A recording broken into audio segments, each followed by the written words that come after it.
with substantially less results. And Mr. Spitzer should mind his own business.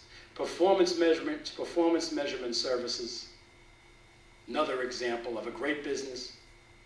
We all use them. I've used them over the years. But performance measurement services, if you've been doing it for many years, as I have, if you ask them who they recommended over the many years for these various people, and by the way, they're always in cahoots and fees are kicked back and all kinds of things go on behind the doors that shouldn't. They don't pick good money managers. They may pick one for me that's good, or one for Ralph that's good, or one for someone else that's good, but collectively, they have no record of picking good money managers in particular. The Morningstar ratings are already destroyed, have turned out to be completely and absolutely wrong. The hottest funds with Janus and this one and that one. What is a CEO worth? Let's take Kozlowski.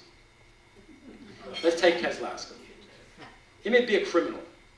We will not pass judgment on that. That's for the courts to pass judgment on.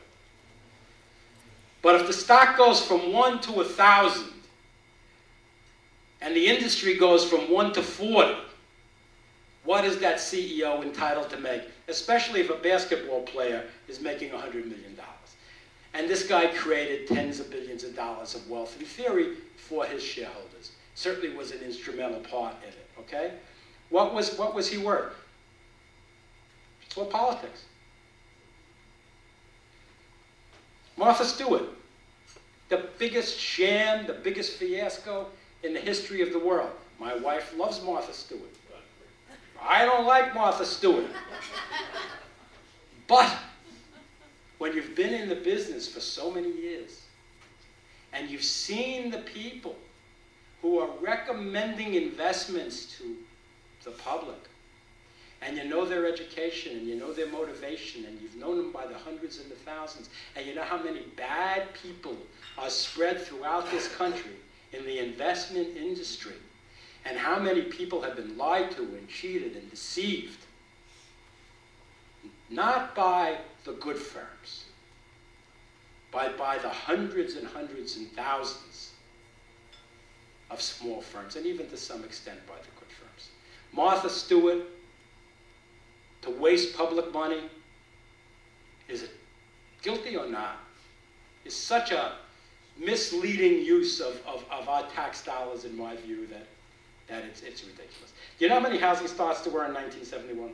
The second was October. The October decline was the Cuban Missile Crisis. That you remember. You know what the 62 decline was? Market went down during the year, ended up down 8%.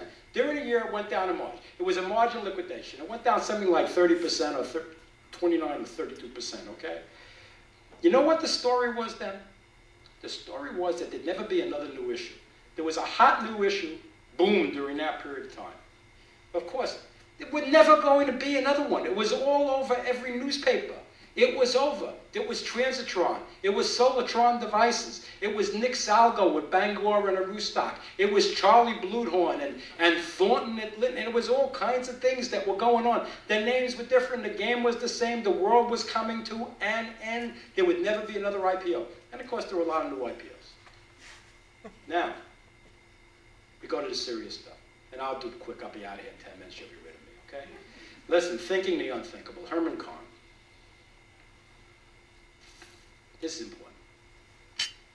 Hudson Institute wrote a book in 1964. He did an analysis of how to cope. It's like the Bible of this thing, up until A Beautiful Mind, where new dimensions were added by Professor, I forget. He did an analysis of all the potential responses to nuclear warfare.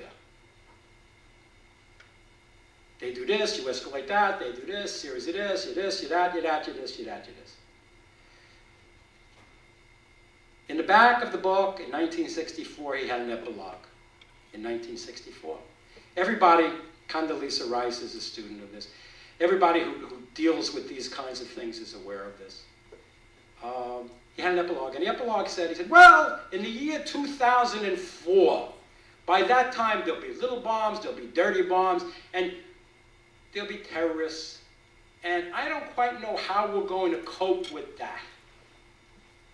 He says, that will be a difficult, difficult world. To add parenthetically, if those of you who are a student of history, in my view, probably the greatest guy in the Civil War was General Lee. And at the end of the war, and if I'm boring you there, but at the end of the war was over, and his generals came to him and he said, we want to have a guerrilla war, go out west. And General Lee pontificated with himself, and he thought, and he, classic history, decided guerrilla war was such a bad thing. The devastation would be so continuous and so difficult to control that the State of the Union would never recover. And he concluded in what turned out to be the reunification of the United States, okay? Now, thinking the unthinkable is the only major variable that cannot be put into the equation. Look, I could bore you with stories, but I'll give you another quick one. Saudi Arabia has if you want me to stop, just tell me, okay? Oh. You know, please, because Saudi Arabia has three parts to it. It has the Saud family, has the Wahhabis, and it has the various sheiks throughout the country.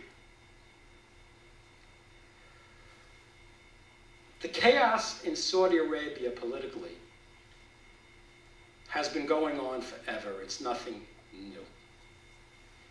If you want it, it's totally and absolutely nothing new. The names have changed, the game is the same.